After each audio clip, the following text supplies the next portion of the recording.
Hello, friends. It is time for our small group activity, and we are going to be using some counters.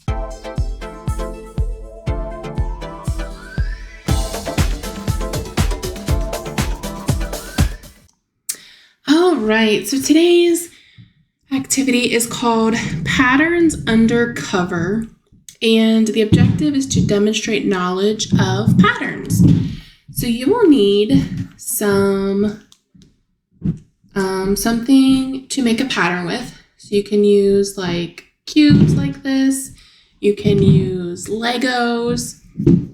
If you have the early math activity center with the elephants, you could use those. Or anything else around your house that you can make a pattern with. So you can use cereal, beans, anything like that. So just be creative.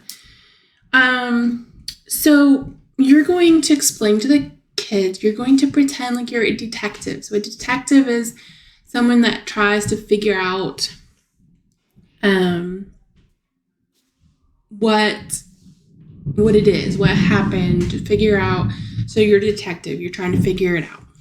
So you'll also need a piece of cardboard. This is a piece of cardstock, so they shouldn't be able to see through it because you're going to put the pattern and stuff behind it. So, all right. So for this activity, for differentiation, first starting out, you can just create a simple layer. So for example, I'm going to stack this so you can see the layer. Just a second here. Oops, I messed up. Let's just do this. Give me 1 second. Sorry about the noise upstairs. All right, so you've created a simple pattern, and then you're going to say red or yellow, red, yellow, red, yellow, red, yellow, red, and see if they can describe the pattern with you. So you can point, say yellow, see if they would say it with you. Sorry if you can't see it. Yellow, red, yellow, red, yellow, red, yellow, red. And have the child do it with you. All right, the next level, you would create a simple repeating pattern with the counters and point to each color as you place it on the table.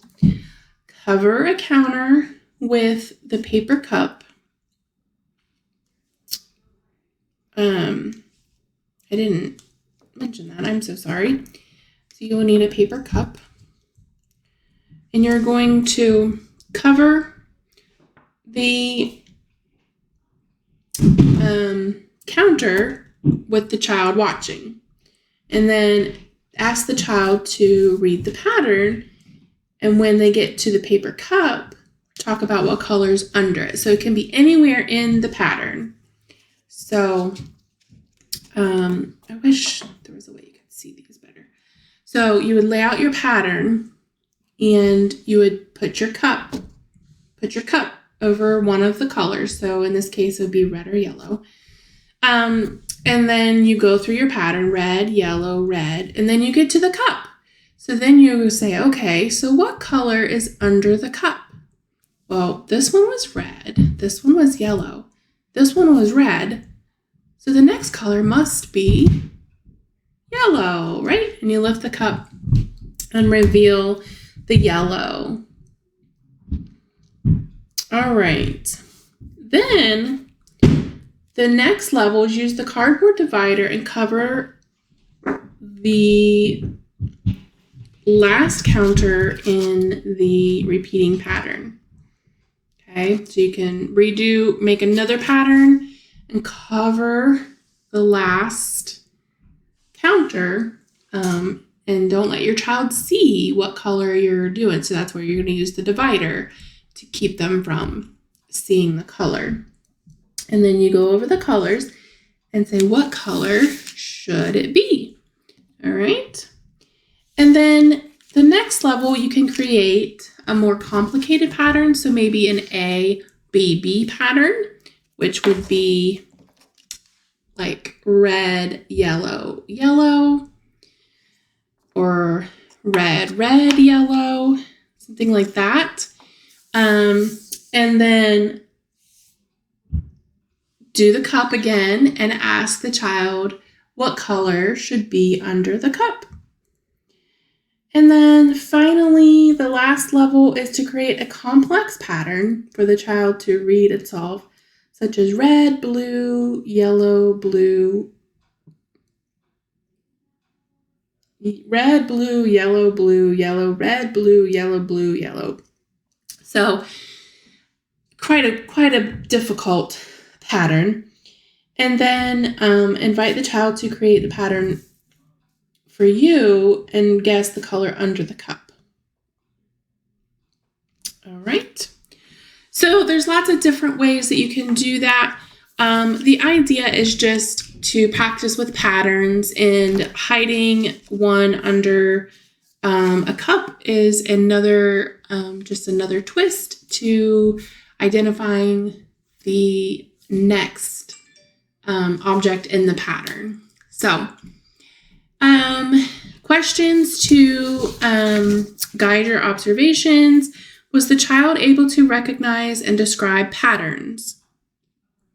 What kinds of patterns was the child able to create? So did they create a simple pattern like red, yellow, red, yellow, red, yellow, or red, green, or did they do like a red, yellow, yellow, or red, red, yellow, or green, green, red, that kind of a pattern?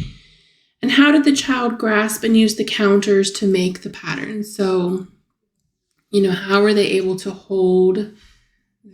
how were they able to manipulate whatever it was they were using to do the patterns? So they just wanted to identify their ability to hold on to things. That is all the questions that it talks about for observation. So that is all I have. I hope you enjoyed this video. It's a fun activity to do with patterns. Patterns are a lot of fun. Patterns are like everywhere you can find patterns. So it's a fun way to get conversations going about colors and shapes and things like that. So don't forget to hit the like and subscribe button below, and I will see you on the next video.